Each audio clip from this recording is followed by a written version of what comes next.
Philippines and hello world. It's a Monday morning. Monday ngayon. Yes. Ay! Oh my gulay. I'm gonna have Milo with marshmallow. Natapon ba? Hindi ko makita yung patak. Anyways, so far, so good ang aking umaga. Despite of what happened this early morning, no, last night. Kung fina-follow nyo ako sa Facebook, malalaman nyo kung bakit. Kung hindi nyo ba ako fina-follow, please naman, paki-like naman.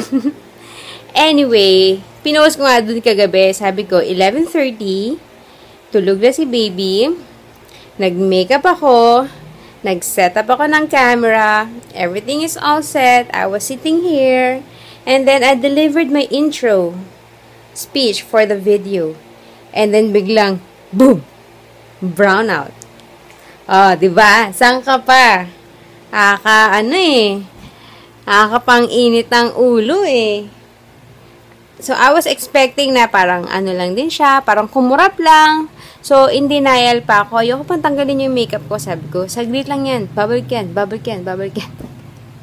After 1 hour, hindi pa bumabalik. Sabi ko, wala, lokohan na to. Nagtanggal na ako ng makeup. Excuse me.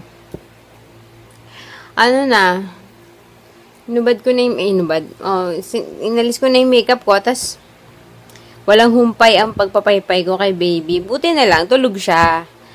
Tapos, hindi yung nag-brownout na gising siya, tas patutulugin ko. Yun yung mahirap eh. Pero itong, tulog siya. So, na lang, walang humpay na pagpapaypay. Tas, binuksan ko yung niya. Yung pajama niya kasi mainit yung tela nun. Tapos yun, hindi natuloy yung pag-film ko. I was supposed to film my current beauty favorites. So, tignan natin ulit.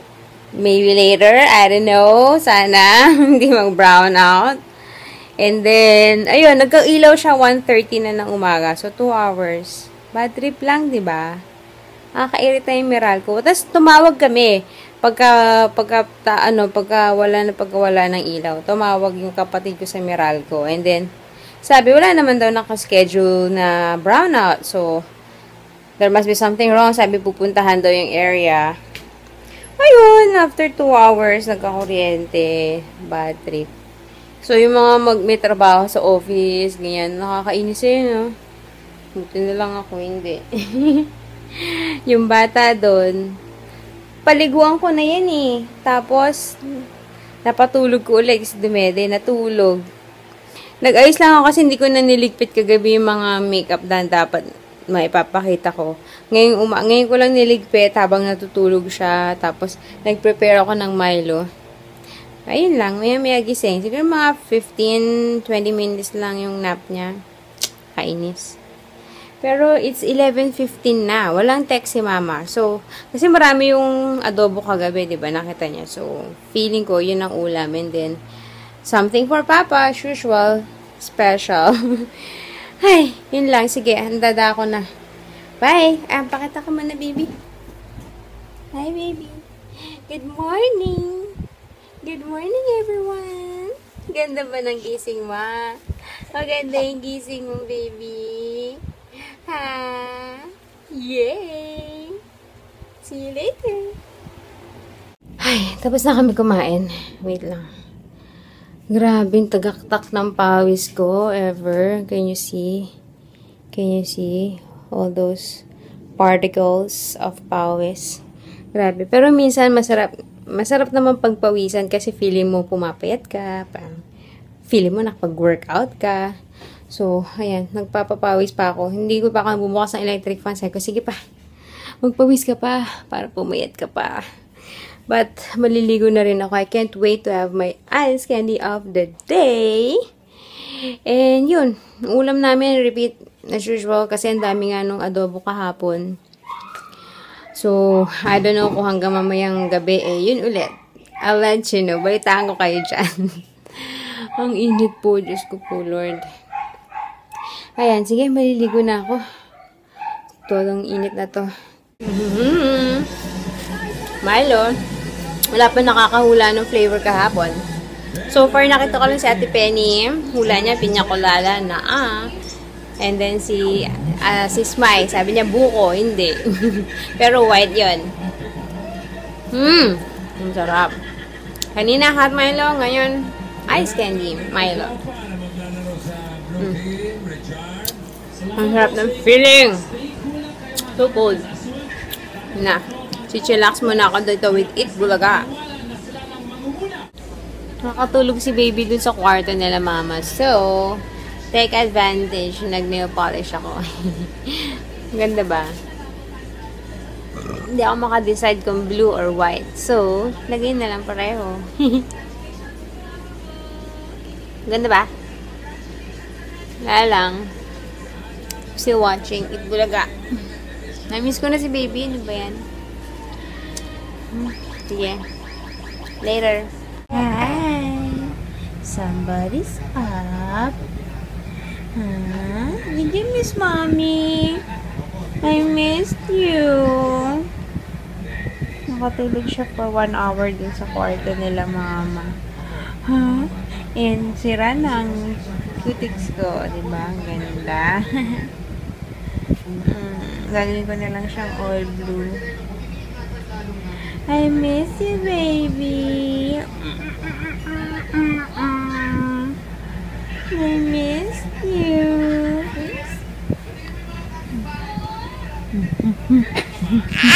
Nako. Okay. Init. Sakit. Nakatulog kami ng 3 o'clock. And then, 4 o'clock dumating yung father-in-law ko. So, nagising kami ni baby. Hindi na kami nakatulog ulit. Magpa 5:30 na. Nag-aana na siya sa kwarto. Nababore na at nainitan na siguro. Pinatay ko ni aircon kasi ilang oras na kami naka-aircon. Yari na naman sa kuryente to. So, yun. Ang init naman. Grabe. Pero kailangan ma-change ang view ng bata. Para hindi magalit. Kailangan may change of view. Excuse me. I'm hungry. As usual. What's new? May na akong gutom. Kumain lang ako ng bread pan. Yung garlic. Ay, naku po. Ang init. Wala na ako sinabi, no? Hindi, ang init, ang init, ang init.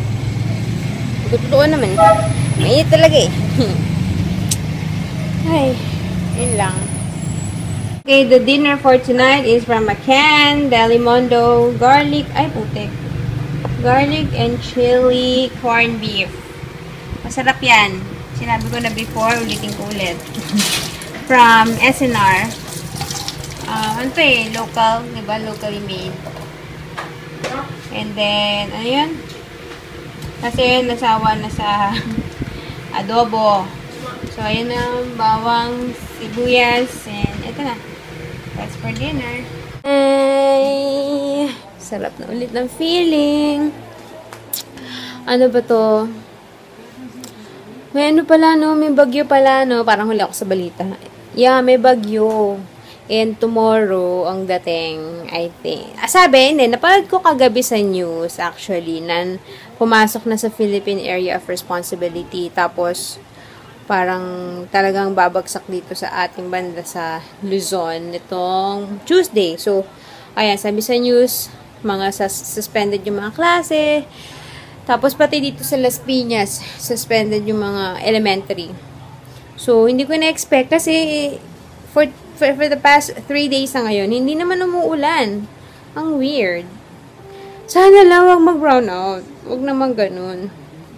Ayan, nainitan na naman ako. Maaga pa para magbukas ng aircon. So, taste muna sa electric fan. Tapos, ano ba sabihin ko? Yan, may bagyo. Tapos, 4 na tulog na lang. Nandito na si Daddy. Excited! Ayun, sabi ko, kasi napapansin ko yung mama at papa ko, napapadalas yung pagkuha kay Zeb sa akin. Nandun sa kwarto. Parang mas madalas na nilang dinadala sa kwarto kasi nalalapit na ang aming pag-alis. So, mamimiss nila. Sabi, baka daw pagbalik namin, naglalakad na si Zeb. I don't think naman. Pero kung gano'n ka-early si Zeb, why not, diba? Hindi ako magre-reklamo. Tapos yun. And then, may sabihin pa ako, ayun! Si Maring Ena. Hi, Ena! Kanina, nag-comment siya dun sa vlog ko yesterday at napansin niya, sabi niya, pumayat daw ako. So, ako naman, Hindi ako naniniwala.